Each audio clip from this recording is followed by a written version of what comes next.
What's poppin'? It's your big homie Illy, and you are watching and you are welcome to My Spirit Magazine interview with your big homie Illy.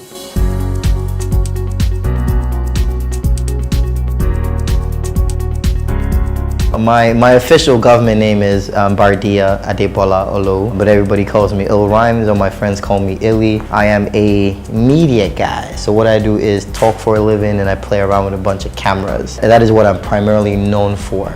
So I have produced and I've been on numerous TV shows and channels such as Nigezie, Sound City, Nigerian Idol. Also, I produce a lot of radio shows. Those are a few of the things that we've done when it comes to like media. Entertainment industry when I started, so it's crazy. I've been in the game maybe 14 years now. On television, I'm actually celebrating my 10th year on television. When I started the media, my first job was as a writer. I started an online magazine called Vibe Weekly, 2004. We started the first ever online magazine. There was no Bella Najas, there was no nobody, there was only Nairaland. Then there was only like online photo galleries, no blogs, none of these things existed then. So I used to be this young guy with a digital camera going for events and taking pictures and like doing interviews and writing up. So I guess social media really has helped as well, but the industry has frog leaped. Is leap years ahead of when I started, you know, and I'm just really humble to still be part of it. So right now, Illy is working on a bunch of different things. So I produce and present for BET Africa. So I shoot inserts for a show called the BET A-List. I also do a lot of different shots for BET Africa as a whole. Right now, I think I'm kind of in that because I'm a brand ambassador for Golda. Also, I'm a part owner of a club called 1089, which is doing really well. But going into actually becoming like an alcohol distributor, I think it's almost inevitable. It will happen down the line. But I have, super partners like drinks.ng and the rest, who I can rely on, Landry and the rest. One phone call. Everybody doesn't need to do everything. I'd rather outsource to my friend, because that way we all grow. Okay, so right now the drink industry has really, encouraged the entertainment industry, because if you look at the amount of events that happen, a lot of entertainers are getting paid because, people like us are fortunate enough to be seen by a brand like a Golda, for instance, that will say, come and be our brand ambassador. Do you understand? And then we get paid X amount of money and we go on tours, etc. with them. There's also stuff like different activation, like parties. I'm doing the, this is for a different, brand entirely. I'm doing the Smirnoff X1 party. So we have 8 parties around the country. I'm hosting that as Illrymz, not as a brand ambassador. But you can see that as extra revenue that wouldn't have existed if, the alcohol brands didn't see that there was a need to penetrate the youth market. So entertainment media is really, really benefiting. If you look at even the Guinness and what they're doing with like an Olamide, or what Origin is doing with Reminisce, you can see that this is income that will have never come to them. But the fact that people are understanding that we are social influencers and our brands actually have value, and they're coming to media and entertainment influencers to promote their brands, which is returning into income. What ways can we improve on the relationship between the entertainment industry and the alcohol industry? We need to also do a lot of like CSR and stuff. So yes, we're promoting people to drink and have a great time, because trust me, the world would be so boring if there wasn't music and alcohol. That fusion is amazing. But we also need to be able to empower our celebrities and our brands to say, okay, let's also help the community. Everybody puts that sticker that says drink responsibly, but we need to also be able to create centers. You can have celebrities who, I'm supporting this brand, but I'm also going to a rehab to help people who are alcoholics to say, you know what, these are the steps where you can have withdrawal, where you can also, we're not saying go cold turkey and not drink any alcohol, but, this is how to be socially impactful and be a benefit to society, even though you indulge in alcohol. Because why in Africa, a lot of people still say, oh, you drink alcohol, you're a bad person.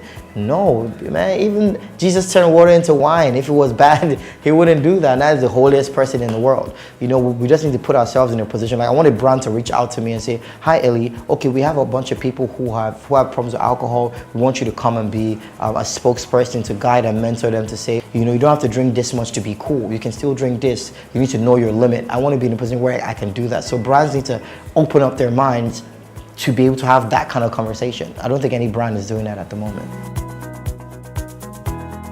Alcohol is I call it the magic drink. it frees up some people. It might have some negative effect on some other people, but in the long run, it's more positive. Like when there's a celebration, there's a reason why there's alcohol, because alcohol uplifts your spirits. The only problem that you have is when people do it in excess. Everything in life should be done to moderation. If you do stuff in moderation, perfect. Every celebration since the beginning of time has been done with alcohol. There's a reason why. It has the right chemistry of pH balances and all that technical stuff that allows and releases enough chemicals in your body that results in fun, joy, happiness, smile. But alcohol, the way I like to look, because my outlook in life is positivity, and from a positive standpoint, it is a blessing to society in general. Entertainment and lifestyle and the nightlife culture in Nigeria. Okay, the nightlife culture has really changed. Back in the day, it used to be JD and Coke. Now everybody's on Hennessy. Now we have brands like Martell popping up. Now we have, for the first time, people actually understanding the difference between a single malt whiskey and and another brand. It's really interesting because now people are ordering to preference. It never used to exist. So it means that the marketing that these individual brands are having is actually working because people are now enlightened. The drink culture is very different. A lot of people drink a lot of wine. That's why you see so much wine on the shelf, because people are getting used to the fact that red wine is healthy. Or you should eat fish and white wine, red meat and red wine. When people are having dinner in the house, they're having it with wine. A lot of people still drink a lot of beer. Beer is still the go-to drink for the masses. Do you understand? Even the elites still drink beer because beer gives you a different feel. I can drink 2 bottles of Gouda a day and not feel bad. Not because I'm a brand ambassador, but because I just like it. It goes well with my pepper soup or with my isiewu. All right, so one of the major challenges to the nightlife in Nigeria is the economic status right now. It's very tough. Everybody's like trying to keep as much possible money as they can. Remember, the nightlife industry strives on celebrations. Do you understand? You only celebrate when you have excess. Excess is inversely proportionate to luxury. Without you having excess of funds, there's no luxury. No luxury means you can't spend excessively, means clubs make limited profits. 1089 is just about 6 months old. December would be our first ever Christmas. We're a brand new spot. The location used to be very popular as a club called Auto Lounge, but it's very different now. The experience or idea behind 1089, we're trying to create a place where like minds, social elites, people who want to have a great time. Like if you look at the landscape of nightlife in Nigeria, a lot of people go out and they pose and they chill and they're where everybody else is. Well, they don't party and they don't have a good time. At 1089, having an amazing party experience is our lifestyle. That's what we're promoting, that's what we preach, and that's what we're in the business for.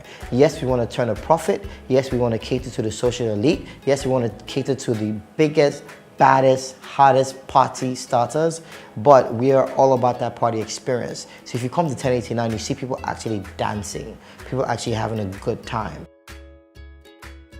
I haven't been to a lot of like premium clubs around the world. Like everybody knows Live in Miami, been there.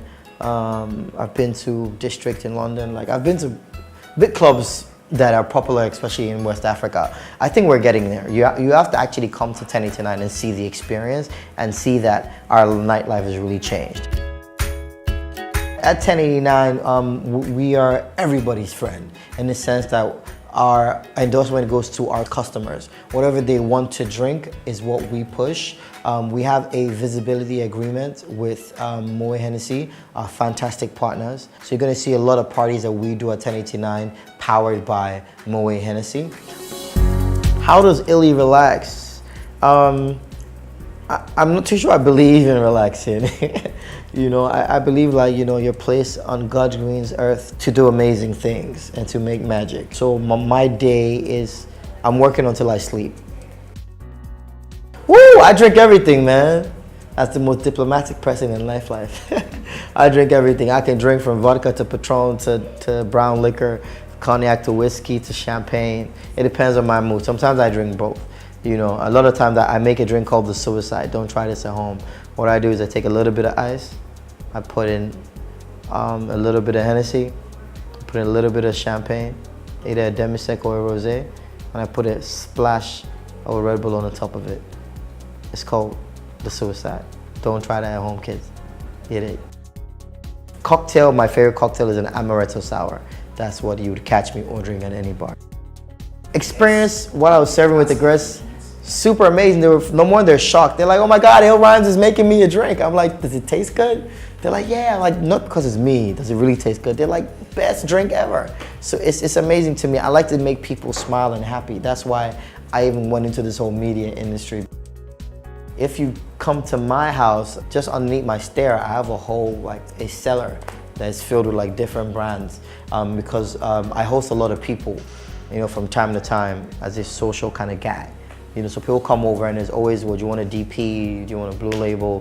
Do you want an XO? Do you want a VSOP? Do you want a bourbon? You know, do you want a Jim Beam? Like, that's how wide it is. I have that at home, so I serve.